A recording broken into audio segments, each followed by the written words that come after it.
Hi everybody, I want to do a quick video here, talk about something that's important to me, should be important to you as well, and something that we can change, but we've got to do it together.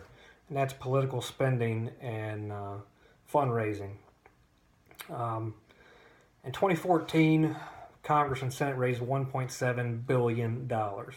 That's billion with a B that they raised for one election season. That's a ton of money. The problem that I have with this is a couple of things. You elect a representative to work for you. Okay, they're supposed to be on Capitol Hill. They're supposed to be in hearings. They're supposed to be voting on bills. They're supposed to be a part of bills and really creating change and doing what's right for the people.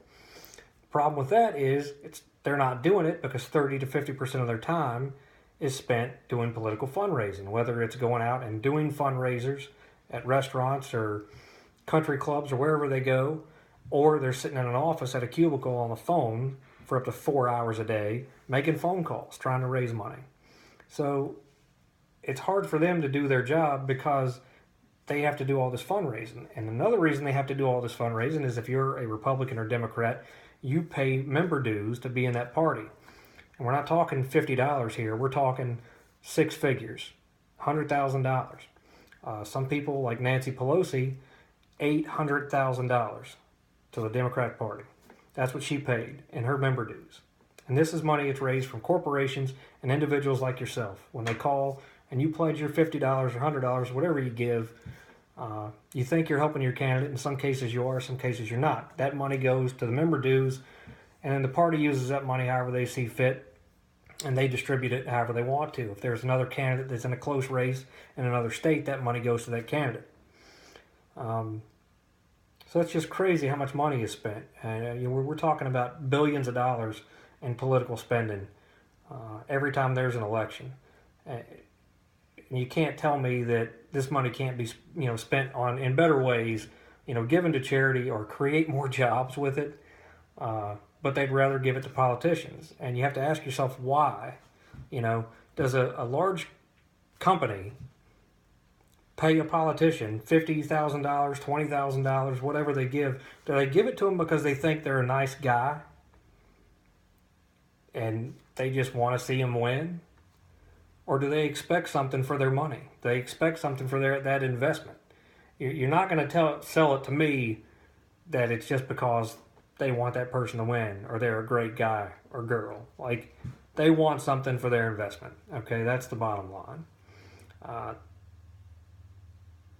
When it comes to fundraisers, they do a ton.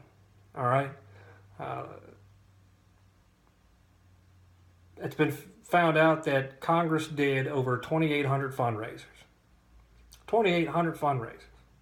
The Sunlight Foundation did a report about this. They've recently released information with it's actually 2,810 fundraisers from 2013 to 14 for the election season.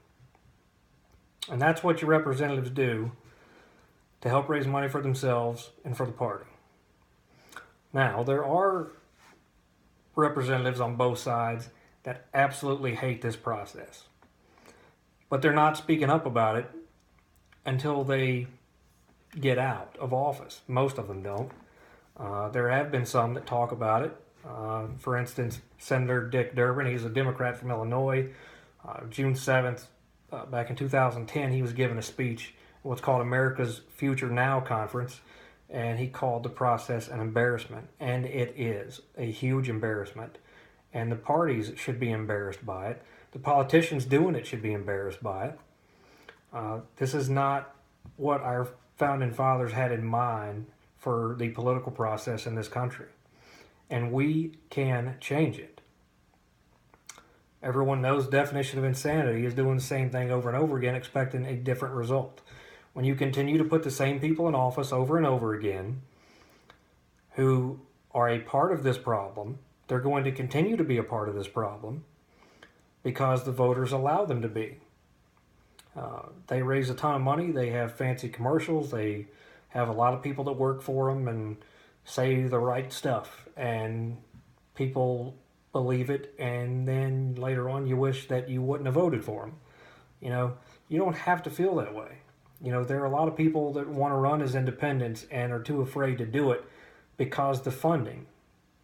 And I'm running as an independent. I'm not afraid of the funding. Okay? I've paid for a lot of stuff that I've done right now all by myself. I'm not taking money from any corporation, any labor unions, national banks. I haven't even taken a single individual contribution yet.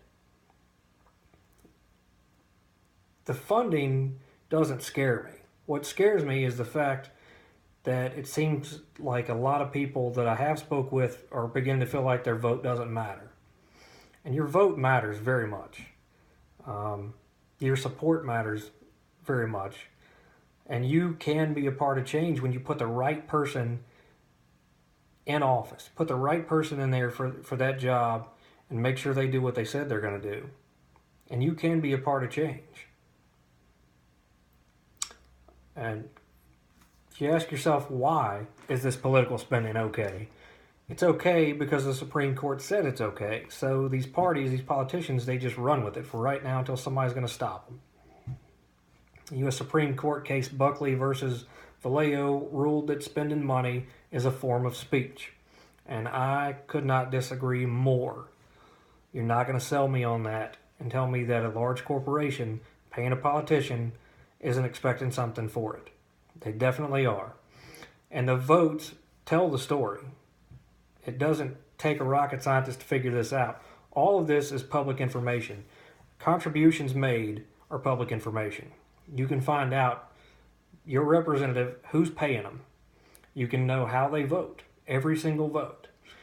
There's a nice app that I use called Countable, Countable. And you put your information in, your zip code in, it gives you your reps and tells you how they vote. It also allows you to vote and voice your opinion on it, and it emails your opinion to your representative if you so choose. And it's been a great way for me to keep up with things over the last year and a half or two that I've been using it. Instead of searching everything over the internet, you get to keep it up with things that way. It's been really nice. We have a representative right now in the 9th District who, over his 6 years, has taken $271,000 from large energy companies, natural resource companies.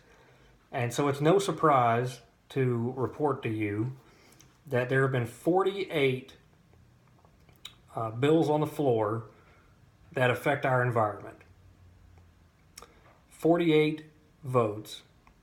47 times our current representative, Morgan Griffith, has voted against these bills for our environment.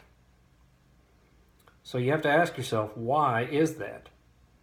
And if you look at who contributes to his campaign, to me, that tells me all I need to know as far as why he votes the way he does. Now, I am not attacking anyone's character. I'm not going to attack anybody's character. I don't know any of them. I'm sure that they are great people. But the problem is the political process being the way it is and being so financially corrupt makes them be a part of it. It's like they have no choice. When really, we all have a choice. We can all make decisions for ourselves.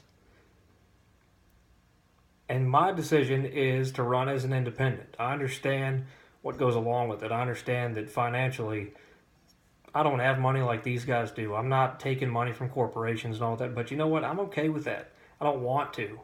Because at the end of the day, the people that I would have to answer to are the taxpayers and the people in this district. And the people that vote for you are the people that you work for. It's about doing what's right for the country. Not your party's political agenda, not your own personal agenda to make hundreds of thousands of dollars off of people that contribute to you. That's not what this political process should be about, ever. And we can change it. You just have to put the right people in there. I'm not doing this because I want any fame or fortune for it. I served my country in the Army, and I was in Iraq from 2004 to 2005. And I went in knowing that I was going to go to combat, and I did. And it taught me a lot about myself and how when you serve in any fashion like that, how you're doing something that's bigger than yourself. You're doing something for other people. And people, I want you to understand something. Voting is a big deal. Voting helps affect change in America. It's going to make change at your local level all the way to the federal level. And you can be a part of that change. A win for me is a win for you. If I do something great, then you did something great. It's about doing what's right. It's not about getting rich. It's not about begging for money. It's about getting people who are being corrupted by the system or just corrupt individuals out. I'm not calling anyone a corrupt individual. I'm saying they are being corrupt by the system. Again, I attack no one's character and will not. We have a representative that's up for re-election. When you're up for re-election, it's my belief that you should be able to prove to us beyond a shadow of a doubt that you work for the people and you're doing the right thing. And right now, from what I know and what I can see and what many other people have been able to see through messages and people I've spoke with throughout this district, they see it the way I see it. And it's time for a change. And it's time for somebody who has the guts to stand up for what's right and do what's right and work with people on both sides. We need a strong third-party voice. And there can be many more than just me. This is not just about me. There are plenty of people that want to come in and create change. And it's time that we do that. Instead of putting the same people in the same spots doing the same thing, we're going to continue to get the same result, people. And I want to create change. I want to do what's right. And I want to know that when I leave this world, I've left it in a better place. And I worked as hard as I could to create a better environment and a better country for my kids and your kids. And leave this place better than when I was here. And not have my kids sitting here like we are today, wondering what in the heck is going on. I ask for your support. Please share my Facebook page, my website, votewimbish.com. Again, I'm running clean elections. If you contribute, I only ask for $5 or $10, and that's it. I understand that some people can't do it, and that's fine. I don't expect money. I appreciate anything anybody be willing to give. It helps get me out in the district in front of more people. It'll help us buy signs, literature, more advertising, some things that we do need. We appreciate any support that you can give. But please do share the information. Please share my page and the website. And I thank you for all your support and for all of you that have sent your messages and spoke with me. And I really appreciate that. I'm really humbled by this entire experience. It's something I didn't think was going to turn out this way. And the more I've gotten into it day by day, the more messages I get, the more support I get. It's really been unbelievable, and I really am blessed by it, and appreciate everybody's kind words and messages, and please feel free to contact me if you like. And again, I appreciate any amount of support that you can give, but the biggest support you can do for me is to share everything and to go vote. The people of Baghdad, I was there when they had their first election. These people risked their lives to go vote. They knew they were going to be killed. The insurgents came out and said, "We're going to kill you if you go vote." And those people went and voted anyway. And we were there to help protect them. It was a great thing to watch. You can be a part of change. If I win, you win. It's not just about me, it's about all of us. We all work together, we all share our ideas, and we meet in the middle, and we do what's right. I thank you all for your time. Thanks for watching. Thanks for all your support, and I'll see you next time.